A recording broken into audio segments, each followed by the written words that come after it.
ڕێز و سڵاو بۆیەوە بینەران و بیسەرانی خۆشەویستی تەلەڤیزیۆنی کۆمەڵە لەگەڵتاندام بۆ پێشکەشکردنی گەشتی هەواڵەکانی ئەمڕۆ ڕۆژی چوارشەممە. سەرەتاش سەردێڕی چەند هەواڵەکان پێشکەشکرد.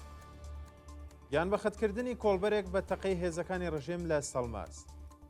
کوژرانی گەنجێک بە دەستڕێژی سەرکوتگەرانی حکومەت لە کەنگاور.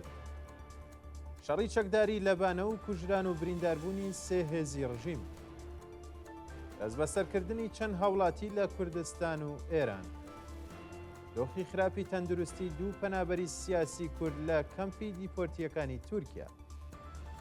کۆبوونەوەی مەزلۆم کۆبانی لەگەڵ نێردەی تایبەتی ئەمریکا و ئیمانوێل ماکرۆن. دووهەمین شەوی خۆپیشاندانی خەڵکی سەبزەوار دژ بە نەبوونی خزمەتگوزاری و کۆبوونەوەی ئێرانیانی ئازادی خواز لە ئاڵمان.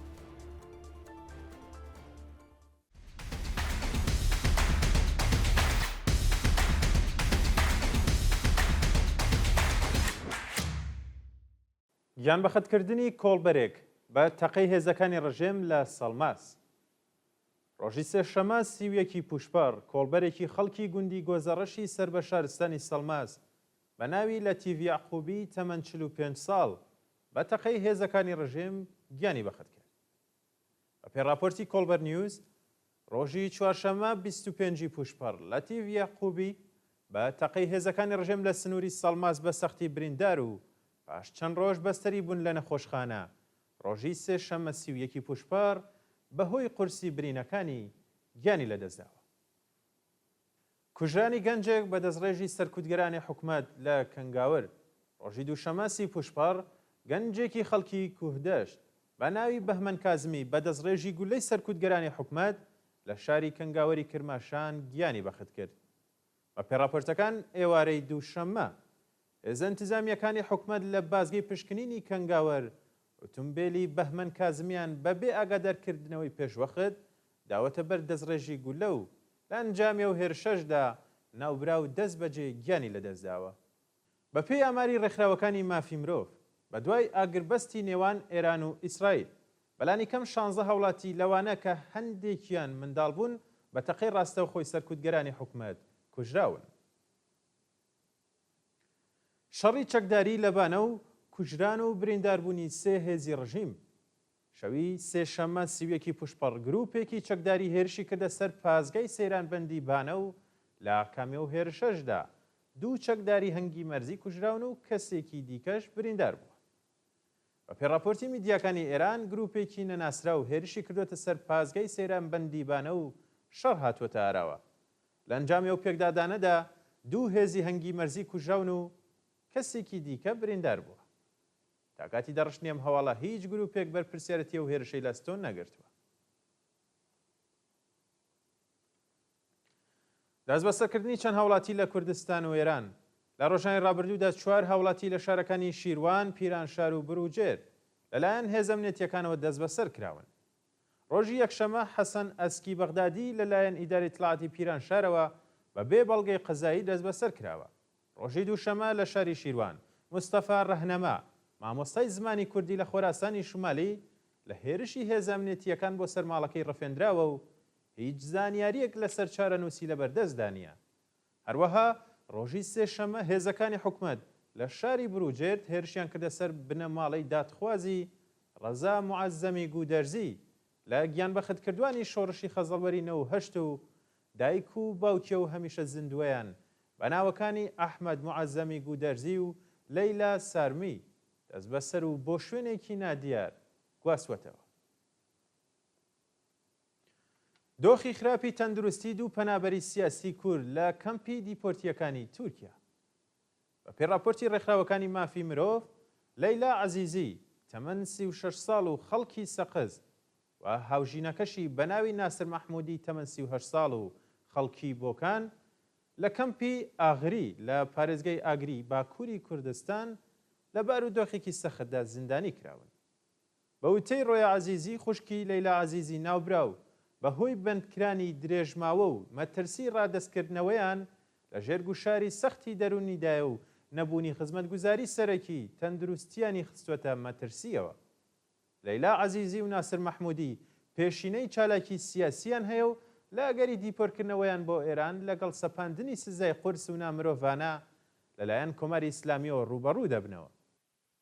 ئەو دوو چالاکە سیاسیە لە ماوەی ساڵانی ڕابردوودا وەکو چالاکی سیاسی و ئەندامی یەکێک لە حیزبەنایەرەکانی ڕژیم دانیشتووی هەرێمی کوردستان بوون و دەمانگ لەمەوبەر لەلایەن پۆلیسی تورکیا لە شاری تاتوانی سەر بە پارێزگای بەتلیز دەست بەسەر و بۆ کەمپی ئاغری گواستراونەتەوە. کۆبنەوەی مەزلوم کۆبانی لە نێردەی تایبەتی ئەمریکا و ئێمانوێل ماکرۆن. پێڕاپۆرتی ماڵپەڕی ئەلمۆنیتۆر بڕیارە لە پاریس کۆبوونەوەیەک لە نێوان مەزلوم عەبدی فەرماندەی گشتی هێزەکانی سوورای دیموکراتیک هەسەدە و تۆم باراگ نێردەی تایبەتی ئەمریکا بۆ سووریا بە ئامادەبوونی ئیمانوێل ماکرۆن سەرۆکی فەڕەنسا بەڕێوە بچێت. بە پێزانیەرەکان پێشتر کۆبوونەوەی نێوان عەبدی و باراگ لە عەمانی پایتەختی ئوردن ئەنجام دراوە و کۆبوونەوەکەیان بە ئەرێنی وەسف کراوە و ڕایانگەیاندووە کە لێک تێگەیشتنی زیاتر لە نێوان هەردوولا ڕووی داوە. پێشهاتەکانی باشووری سووریا وای کردووە کە هێزەکانی سووریای دیموکراتیک پێگەی خۆیان بە پشتیوانی ئەمریکا و فەڕەنسا لە دژی دیمەشق بەهێزتر بکەن و ئێمانوێل ماکرۆن ڕاستەوخۆ پاڵپشتی لە بۆچوونەکانی مەزلوم عەبدی کردووە. دووەمین شەوی خۆپیشاندانی خەڵکی سەبزەوار دژ بە نەبوونی خزمەت گوزاری. شەوی سێشەممە سیوێکی پشتپەڕ دانیشتوانی شارستانی سەبزەوار بۆ دووهەمین شەوی بەردەوام دژ بە نەبوونی ئاو و کارەبا لە بەردەم فەرمانداریدا کۆبوونەوە. بە پێ و دیمەنانەی لە تۆڕە کۆمەڵاتیەکاندا بڵاو کراونەتەوە نەبوونی ئاو و کارەبا ژیانی بۆ خەڵکی سەبزەوار سەخت کردووە و دانیشتوانی ئەو شارە بە کۆبوونەوە لە بەردەم فەرمانداری دژ بە حکومەت دروشمیان بەرز کردوێتەوە و خوازیاری دەست لە کارکێشانەوەی بەرپرسانی گەندەڵ بوون. بە پێزانیەرەکان هێز ئەنتیزامیەکانی ڕژیم بە باتۆم و گازی فەرمێز ڕێژ هێرشیان کردوە سەر خۆپیشاندەران و خەڵکی ناڕازی بەرگریان لە خۆیان کردووە.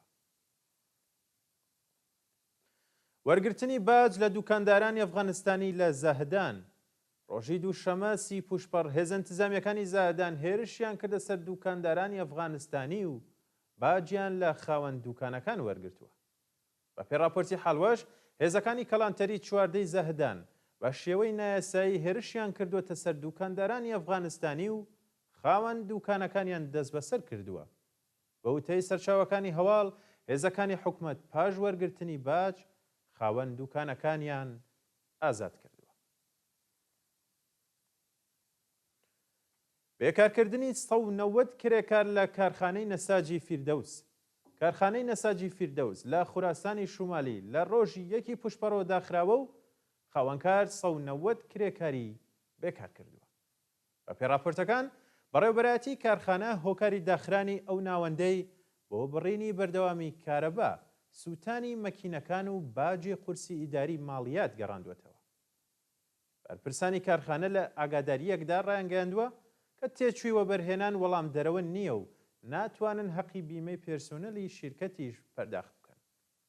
نەدانی ئەرزی دەوڵەت، نەبوونی مادەی سەرەکی وەبەرهێنان و گرانی پارچە یەدەگی مەکینەکان هۆکارەکانی دیکەی داخرانی ئەو کارخانەیە. برینداربوونی 51 کەس بەهۆی ئاگرکەوتنەوە لە ناوچەی ئازادیە ئەنزەلی و قوم. بەیانی سێشەمە سیوێکی پشپەڕ ئاگر لە ناوچەی ئازادی بەندەر ئەنزەلی کەوتەوە. بەهۆیەشەوە 46 کەس بریندار بوون و لە ڕووداوێکی دیکەشدا لە شاری قوم بەهۆی تەقینەوە لە سەختمانێکدا 7 کەس بریندار بوون.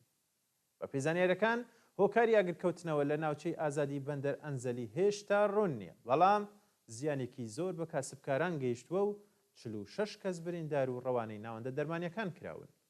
هاوکاتیش لە شاری قوم تەقینەوە لە سەختمانێک لە شارۆچکەی فاتیمیە ڕوویداوە و هێزەکانی ئاگرکوژێنەوە هۆکاری ئەو ڕووداویان بە تەقینەوەی ئەو گەرمکون ڕاگەیاندوە. بە پێزانیارەکانیش لەو ڕووداوەدا 7 کەس بریندار بوون و کە دۆخی تەندروستی 4 کەسیان ناجێگیرە.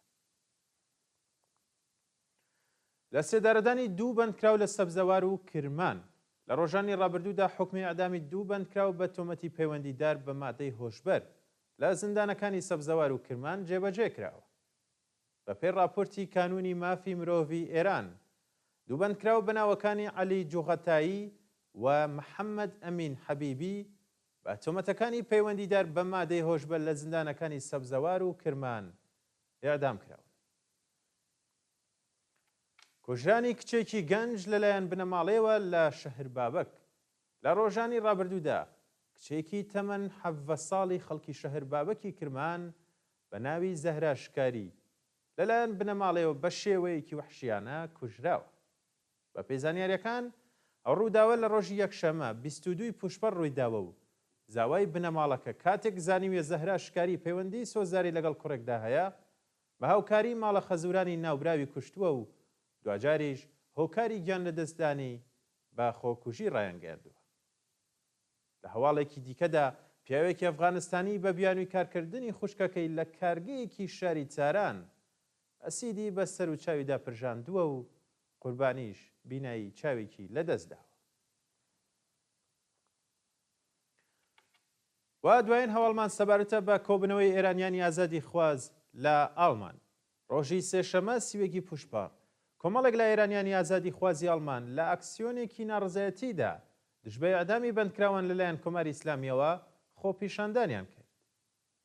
بە پێی راپۆرتەکان ئێرانیانی ئازادی خوازی ئەڵمان هاوکات لەگەڵ کازاری سێشەمانی نابۆ ئەعدام و بەدەستەوەگرتنی وێنەی بەندکراوانی محکوم بە ئەعدام دژبە کۆمەرە ئیسلامی دروشمیان بەرز کردووەتەوە و خوازیاری هەڵوەشانەوەی سزای سێدارە و ئازادی هەموو بەندکراوانی سیاسی بوون.